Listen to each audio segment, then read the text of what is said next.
If you think fashion is just clothes, André Leon Talley is about to prove you wrong, because the truth is, when people talk about fashion history, they love the glamour, but they skip the gatekeeping.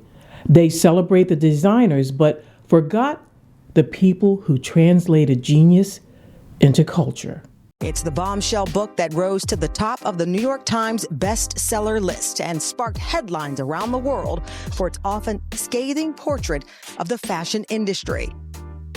The media called it a devastating memoir that could end the career of legendary Vogue editor Anna Wintour after André Leon Talley took aim at his once close friend and boss, writing she is not capable of, quote, human kindness. Like any ruthless individual, she maintains her sang-froid at all times. She's always dashing in and out, and I do believe she is immune to anyone other than the powerful and famous people who populate the pages of Vogue. André Leon Talley's tell-all also took to task the industry's lack of diversity. And in the weeks following the book's release, Anna Wintour admitted she had not fully used her weight to support people of color, writing in an internal email, "I take full responsibility for those mistakes." They archived the gowns, but not always the voices who fought to be heard inside those rooms. And that's where André Leon Talley, ALT, steps in like a storm in a cape. He wasn't just an editor. He was a historian with receipts, a storyteller with taste, and a black man who walked into spaces that were not built for him and still made them rearrange the furniture. And if you've ever wondered who helped shape the fashion world's obsession with royalty, fantasy, drama, and elegance, and theatrics, while also calling out the hypocrisy when it mattered, this story is going to hit a little bit different. So stay with me, because by the end of this video, you'll understand why André Leon Talley wasn't merely in fashion. He was one of the people who helped decide what fashion meant. And the question is, how do you archive someone who was an archive walking?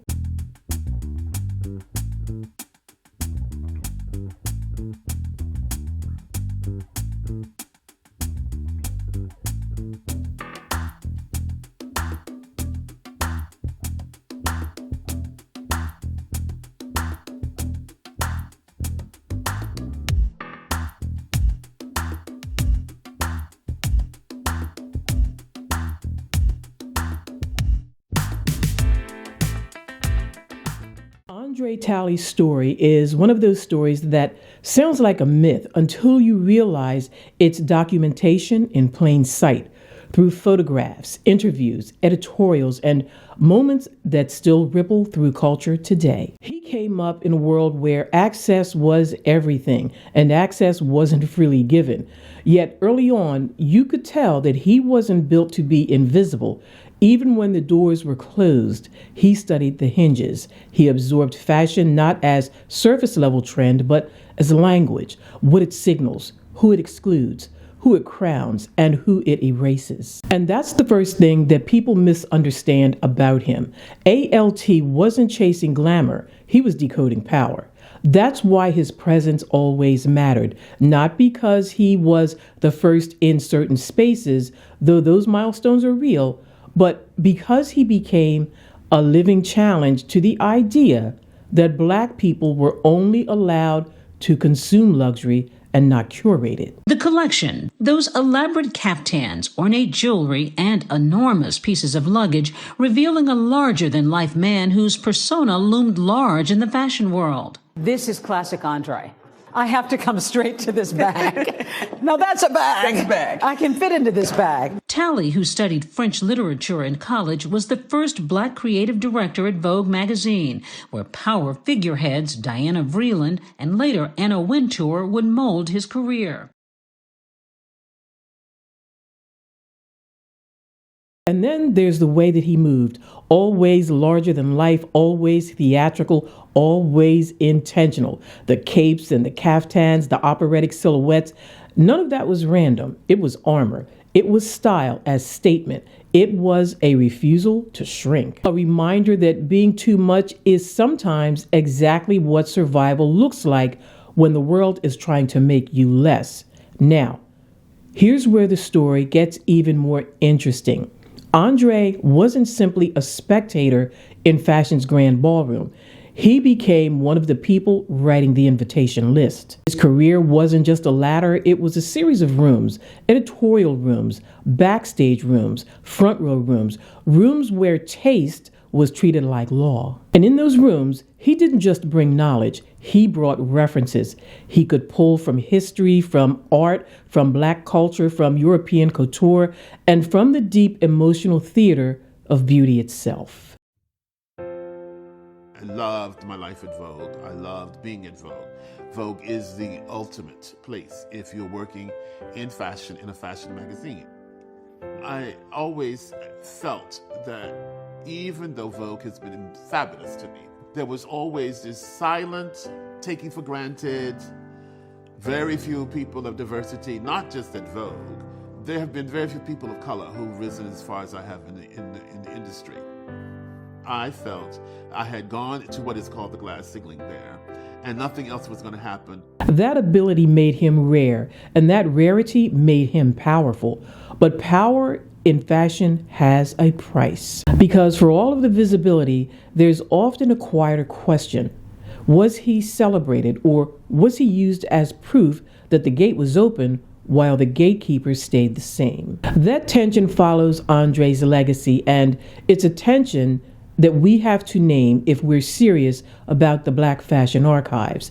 And that's why André Leon Talley is such an important figure for this series. He represents something archives often struggle to capture, not just garments, but influence. Not just runway looks, but the invisible labor of shaping narratives and deciding what becomes iconic, what becomes important, what becomes collectible, what becomes museum worthy, and what gets dismissed as too ethnic, too urban, too loud, or simply not for us. André understood that fashion is built on storytelling, and he knew exactly how to get stories weaponized. So, when he spoke it, it wasn't just commentary, it was documentation. When he praised it, or when he praised someone, it could shift a spotlight. When he dismissed something, it could cool down an entire wave of hype. That's real power. And it's the kind of power Black creatives have historically been denied, even while our aesthetics are copied, sampled, and repackaged. Emblematic of how people might believe you made millions of dollars, and while your knowledge is perhaps priceless, that, again, it goes back to the pay inequity in the fashion industry as well. There you go. There you go. And I just found out 2 weeks ago from someone on authority that women at Vogue, high-ranked fashion editors, made close to $1 million. I never made that much in a year. I made almost $300,000, but people on the same level, maybe they were doing more work in the fashion photo shoots, were making $900,000 a year. They don't make that anymore. But this is what comes when you live in America. When you're a Black person, you have to wake up and you know that's a double standard. But André also carried contradictions, and this is where his story becomes human, not just heroic. He loved the fantasy. He loved the upper echelon world, its ritual, its ceremony, its high language. Yet he also knew the cruelty underneath it. He knew what it felt like to be adored in public and diminished in private, to be welcomed as entertainment, but not always embraced as equal, to be seen as fabulous, but not fully protected. And if we're really honest, that's the part of why so many people were captivated by him. He showed what it looked like to insist on your grandeur, even when the world wants to humble you. Now let's talk about legacy, because this is where the Black fashion archives become more than just a theme. It becomes a mission. André's legacy lives in images, yes, but it also lives in shifts. The way fashion media talks, the way fashion celebrates spectacle, the way editors perform, authority, the way front row culture became its own ecosystem. He's Part of the reason fashion commentary became so mainstream because he was never afraid to narrate what others only whispered. And importantly, his presence carved out space for Black fashion voices who came after him, not because the industry suddenly became fair, but because his visibility made it impossible to pretend that we didn't belong there. André Leon Talley joins us from his home. First, I got to start with congratulations, André. Just announced that you're receiving France's highest honor in the arts. Past recipients include James Baldwin, Meryl Streep, Tina Turner. Do you feel that this validates your legacy combined with the response from the book? Well, I opened the letter that announced that I had a diploma as a chevalier given to me by the Minister of Culture from the country, the Republic of France. It was the happiest day of my life in 72 years of living on the earth. That was Sunday 2 weeks ago, and it just came in the mail because of the pandemic.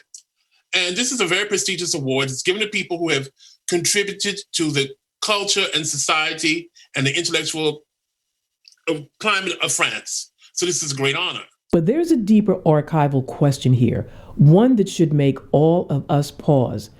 If André Leon Talley could be that influential and still be exposed to erasure, isolation, or being rewritten by other people's narratives, what does that say about how fragile our visibility really is?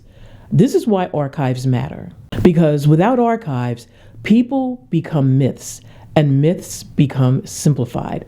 Without archives, the industry can cherry pick the parts of André it finds palatable, the icon, the larger-than-life personality, the memorable outfits, while ignoring the parts that are uncomfortable, the loneliness, the politics, the exclusion, the price of proximity. The Black Fashion Archives is about refusing that kind of selective memory. It's about preserving the full story, the brilliance and the burden. André Leon Talley wasn't a footnote. He was a force. He was a bridge between worlds, between couture and culture, between aspiration and critique, between fantasy and truth. And if you really sit with it, his story challenges a lot of what we've been taught to accept about fashion. It challenges the idea that fashion is harmless. It challenges the idea that talent guarantees protection. It also challenges the idea that making it means that you are safe. Because he made it by any measurable standard, and yet his story still carries warning signs. So, if you're watching this thinking, okay, but why does that matter now? Well, here's the answer. It matters because we're living in an era where Black aesthetics are everywhere, but Black authority is still negotiated, where our influence is celebrated, but our ownership is often missing, where the industry will repost Black style all day, but hesitate to elevate decision makers that are behind the scenes. And André Leon Talley represents what happens when a Black person becomes a decision maker anyway. He becomes unforgettable. He becomes controversial. He becomes a symbol. He becomes a target. He becomes a legend. And legends, especially Black legends, deserve archives that tell the truth. So when we talk about preserving Black fashion history beyond seasonal trends, André Leon Talley is the perfect reminder that fashion isn't only made by designers, it's also made by voices who anoint, interpret, challenge, and archive the culture in real time.